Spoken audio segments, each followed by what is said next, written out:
Olá, meus amores e amoras. Então, como é que vocês estão? Bom, nós estamos iniciando mais uma quinzena nova, certo? Hoje é mais uma quarta-feira, mais uma aula de matemática. E nessa quinzena nós vamos ter alguns outros conteúdos que nós vamos trabalhar no decorrer desse período, tá certo? E nós vamos iniciar com um que é visto como um bicho-papão, que desde o início eu já ouço alguns falando: eu não sei, eu não sei, eu não sei.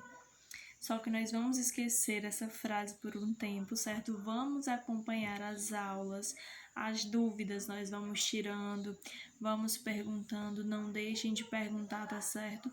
Eu estou aqui para atender as dúvidas e as necessidades de vocês. A nossa aula de hoje vai ser mais para a introdução, tá certo? Então eu vou explicar os termos direitinho, pra gente ir aprendendo aos pouquinhos. Não precise de medo, tá certo? Não vai ser nenhum bicho-papão, nem um bicho de 7 cabeças. Prontinho. Então é isso. Nós vamos começar a trabalhar agora sobre divisão. Isso mesmo, mas não precisa se assustar, como eu falei, tá certo?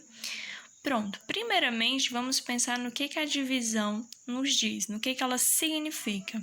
Divisão é partir em pedaços iguais, ou seja, para ser uma divisão justa, tem que ser igual, certo? E é daí que vão surgir alguns termos, como por exemplo, a segunda parte de 10 é uma divisão exata, uma divisão onde as duas partes são iguais. Se é a segunda parte, quer dizer que é o 10 dividido por 2, então é a metade de 10, que vai ser 5. Se eu falar, por exemplo, a quinta parte de 15, vai ser o 15 dividido por 5, que aí vai dar 3, não é isso? Pronto. Ou seja, tem que ser um resultado igual para todo mundo. Senão, não vai ser uma divisão justa. Então, divisão vai ser partir em partes iguais. Então, nos dá uma ideia de medida, certo? De repartir. Só que precisa ser repartida em partes iguais. E aí, quando surge essa questão de repartir em partes iguais, a nossa divisão, ela vai poder ser exata ou não exata. E aí nós vamos ver agora o que uma divisão precisa, o que precisa acontecer em uma divisão para que ela seja exata e o que é que precisa acontecer para que ela não seja exata. E para isso nós precisamos conhecer os termos da divisão. Prontinho. Eu coloquei aqui um exemplo: 18 dividido para 3. Ou seja, eu poderia muito bem montar um problema e perguntar qual seria a terça parte de 18, que é 18 dividido por 3. E aí nós temos os termos. O 3 vai ser o divisor, porque eu estou dividindo o número por 3. O 18 vai ser o dividendo, porque é ele o número que está sendo dividido, certo? O resultado da minha divisão eu vou chamar de quociente. E o que sobrar das subtrações aqui embaixo vai ser o resto.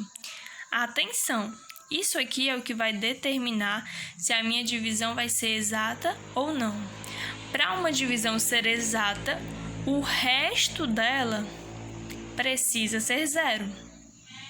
Se for um resto diferente de zero, ou seja, se esse resto aqui, por exemplo, for 1, vai ser uma divisão não exata. Então, condição para que divisão seja exata, o resto tem que ser zero, certo? Se a divisão não for exata, vai sobrar um resto diferente de zero, ou seja, quer dizer que eu dividi e ainda sobrou uma certa quantidade. Por exemplo, se eu tivesse colocado aqui 19, em vez de 18, eu coloquei 19. 19 dividido para 3. O resultado ainda ia ser 6. 6 vezes 3, 18. 18. Só que aqui não era mais 18, era 19, então ia ser 19 menos 18. E ia sobrar 1. Então, dá 6 para cada e ainda ia sobrar 1. Então, divisão exata. divisão exata, o resto vai ser 0. E divisão não exata, o resto vai ser diferente de 0.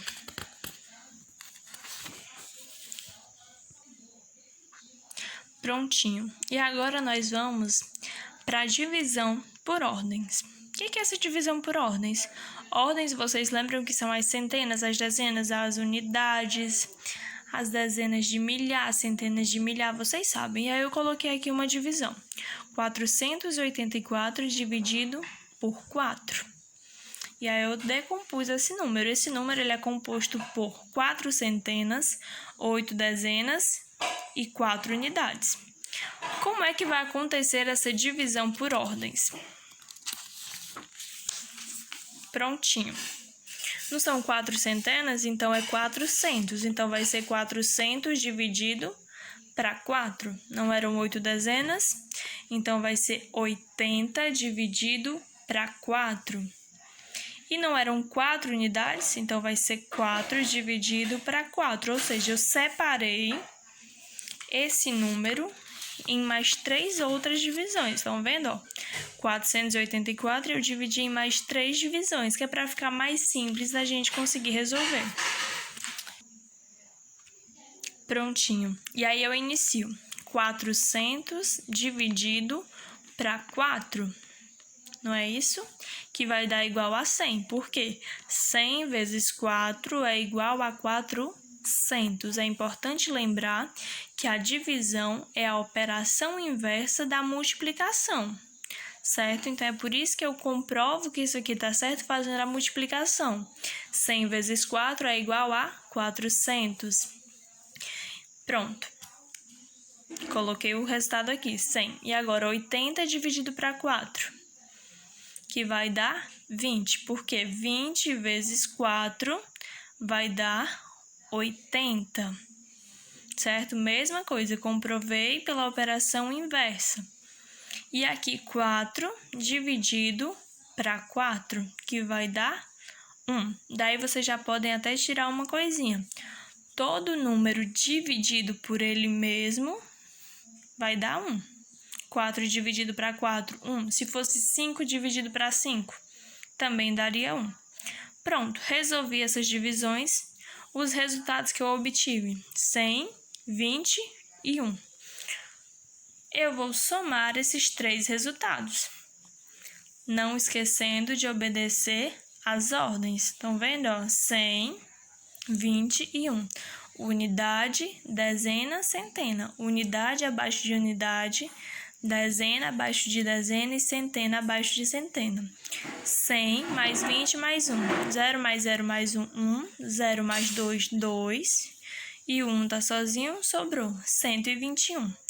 Ou seja, 484 dividido para 4 é igual a 121. Entendido?